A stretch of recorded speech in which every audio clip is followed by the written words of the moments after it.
Ya, Anggi, benar.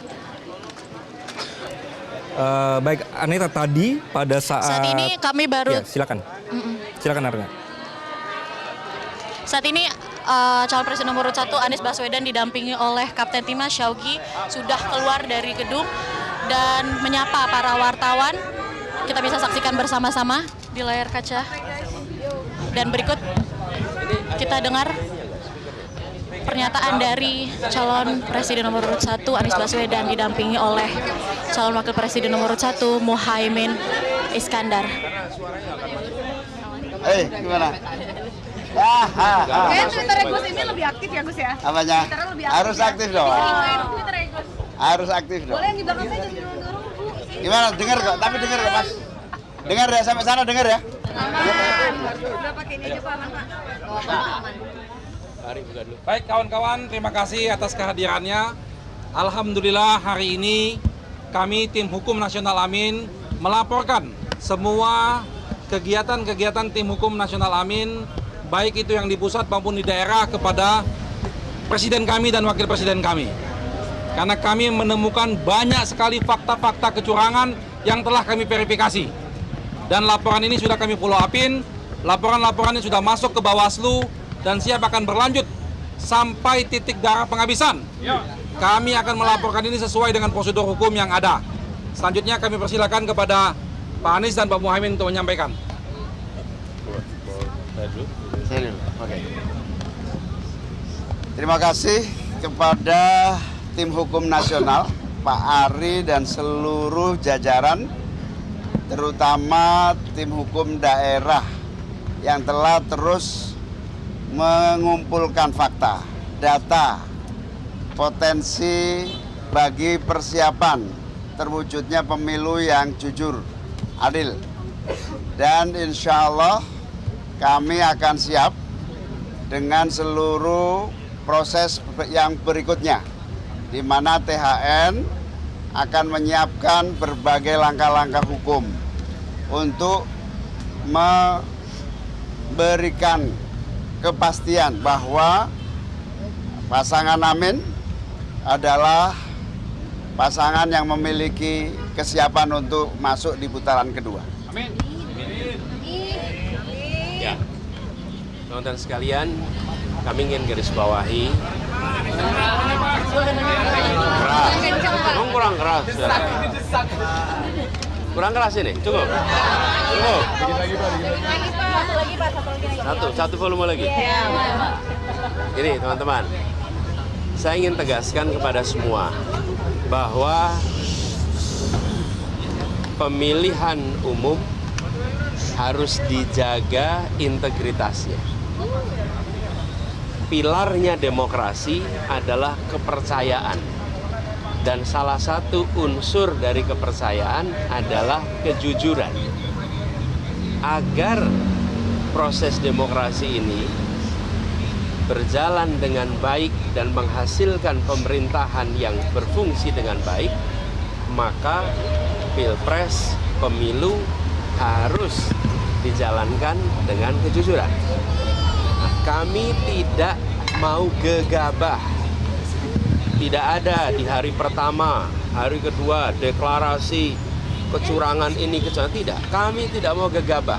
Karena kami ingin menghormati rakyat Indonesia, dengan rakyat Indonesia mendapatkan informasi yang akurat, yang matang, yang sudah terverifikasi.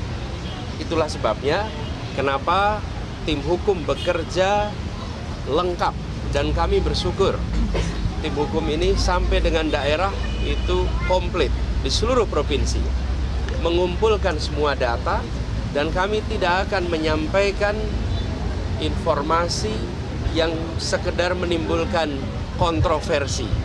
Tapi kami ingin sampaikan kepada semua, dari temuan sementara kami menemukan problem yang terbesar bukan di TPS, tapi problem terbesar yang ditemukan adalah kegiatan-kegiatan pra-TPS.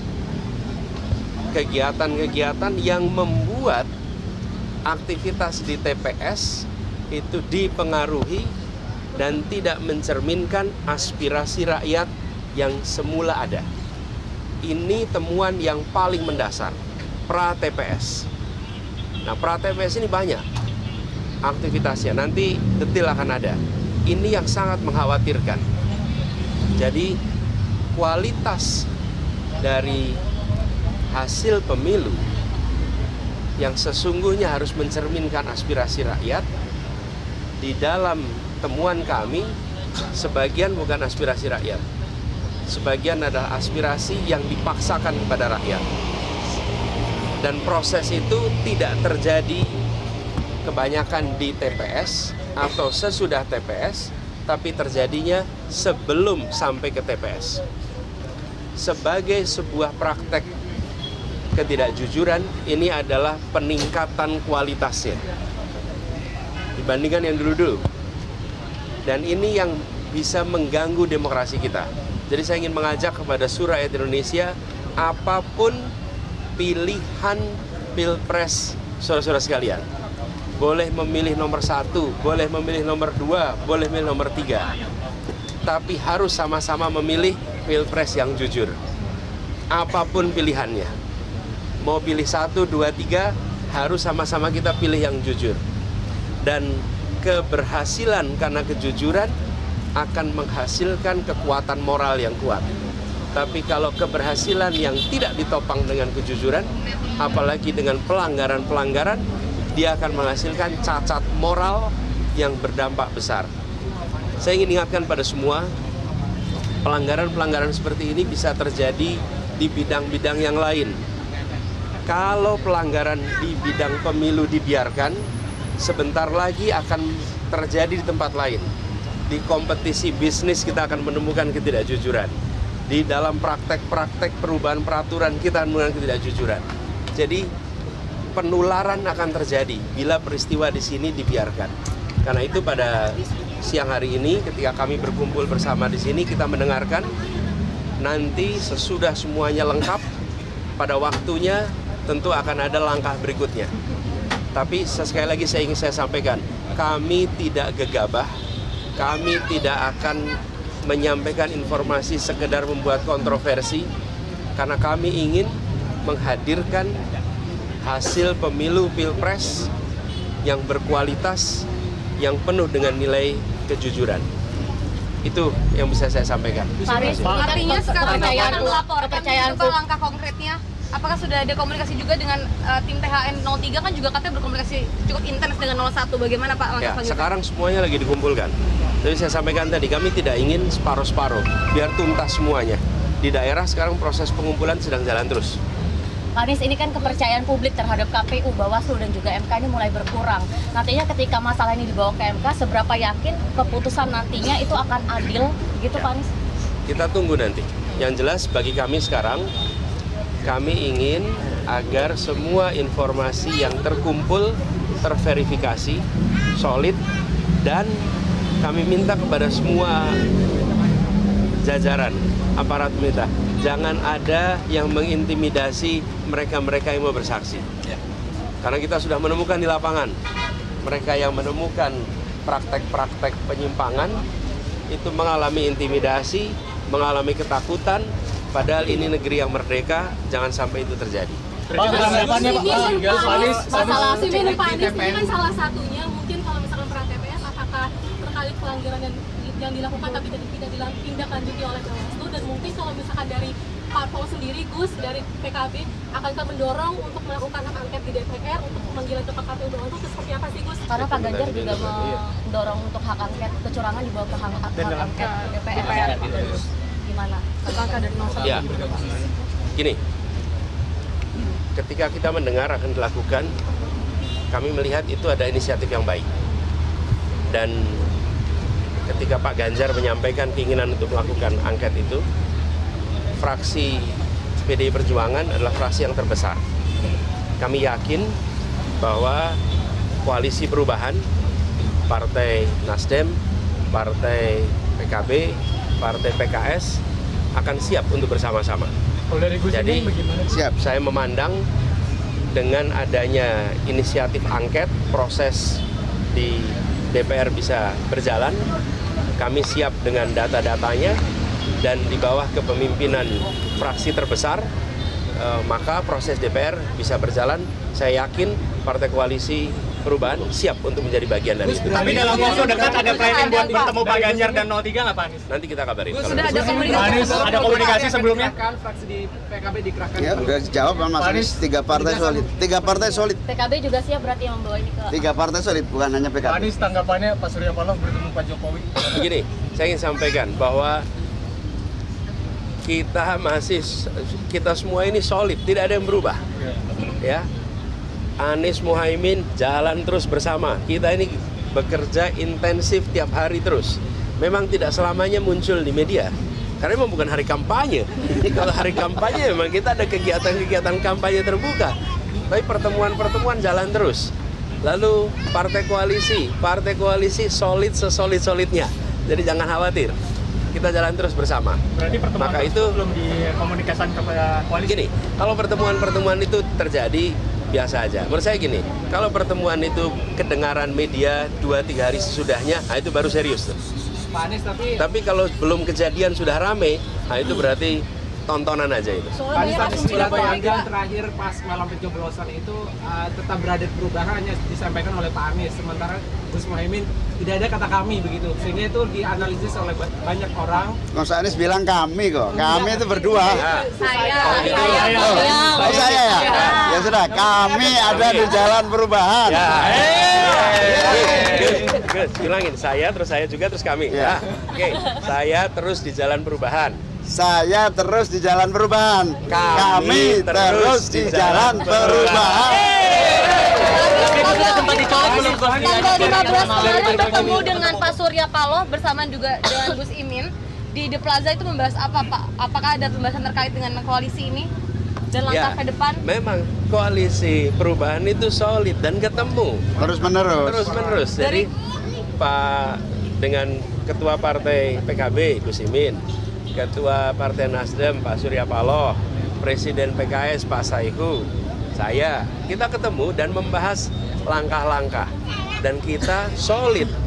Karena itu saya bisa sampaikan ketika inisiatif hak angket itu dilakukan, maka 3 partai ini siap ikut dan PDI Perjuangan sebagai fraksi terbesar menginisiasi ini, saya yakin 3-tiganya akan dukung. Gus Imin, jalan ini kan di sama-sama. Jawa Timur perolehan suara pilpres Amin itu kan hampir di posisi buncit. Namun di PKB itu sendiri justru melesat. Itu penjelasannya bagaimana Gus? Jangan disimpulkan. Kita sedang proses sampai tunggu nanti di hasil akhir. Gus Imin, kalau kemarin ini sampai sengketa pemilu saja atau setelahnya juga, karena PKB rekam jejaknya tidak pernah ada di luar pemerintahan begitu. Apakah siap untuk menjadi oposisi? Sebentar. Sebelum ini ya. Ini KPU belum memutuskan siapa pemenang. Anda jangan ikut-ikutan. Mau kemana? Kak Amir, ya. Jadi artinya apa? Nanti kita tunggu. Loh, kalau kita yang menang, ya kita ada di jalur pemerintahan. Iya. Mas Anies, Jadi gini. Ini 01 kan berpeluang besar untuk putaran kedua. Sejauh mana dukungan 01? Jadi gini, kami melihat praktek-praktek tekanan, imbalan, pra TPS ini yang berpotensi menjadi permasalahan. Bila tidak ada praktek itu, maka belum tentu ini satu putaran. Oke. Inilah yang harus dijaga sama-sama. Nah, tapi karena praktek-praktek begini itu tidak mudah untuk dibuktikan, teman-teman. Karena itu saya ingin mengajak pada semua, pemilih 1, pemilih 2, pemilih 3. Pilihan capresnya, cawapresnya boleh beda. Tapi pilihan pilpres jujur harus sama. Artinya tanggal 15 kemarin sepakat 3 parpol ini mendukung untuk tetap berada pada perubahan begitu Pak? Ya nggak ada berubah. Tapi kemarin Pak Jokowi sempat menyatakan bahwa pertemuan dengan Pak Surya Paloh ini terkait dengan koalisi mereka di dalam di 2019. Ya, tanggapannya gimana Pak? Jokowi juga sudah menghubungi Caimin belum untuk bertemu gitu karena PKB juga di dalam. Ya, tanggapannya gimana Pak? Diajak bertemu sama Pak Jokowi. Mana undangannya mana? Kalau misalnya Undangannya kemarin mana? pertemuan dengan Pak Surya Paloh ada jembatan politik, Iya. bisa aja Tanggapannya diundang gimana, juga Pak? Gus Imin. Katanya kepentingan Mana negara. undangannya mana? Pak Anies ini kan beberapa pimpinan negara telah mengucapkan selamat kepada Bapak Prabowo. Nah, mengingat belum ada real count, melihat ucapan selamat itu tanggapannya bagaimana Pak Anies?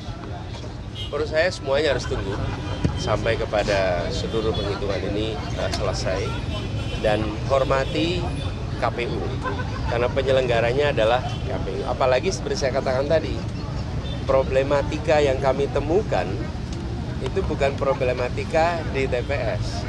Karena itu kalau lihat angka TPS ya segitu. Isunya adalah apa yang terjadi pra TPS. Jadi teman-teman Mencoblos itu bisa 3, karena pilihan, karena tekanan, karena imbalan. Nah, kita ingin mencoblos itu karena pilihan, bukan karena tekanan, bukan karena imbalan.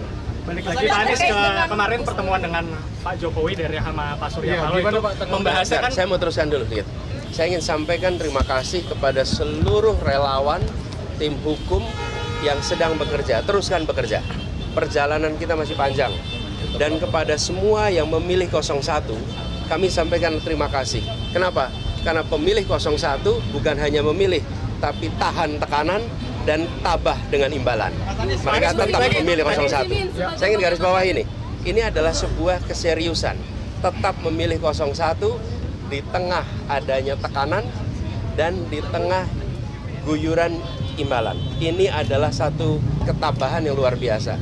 Karena itu pada semua yang memilih 01, kami akan jaga amanatnya, kami akan terus berjuang bersama, dan seluruh relawan, semua aktivis partai, baik Nasdem, PKS, kemudian PKB, mari sih kita terus jaga soliditas, jaga semangat, kita jalan terus ke depan.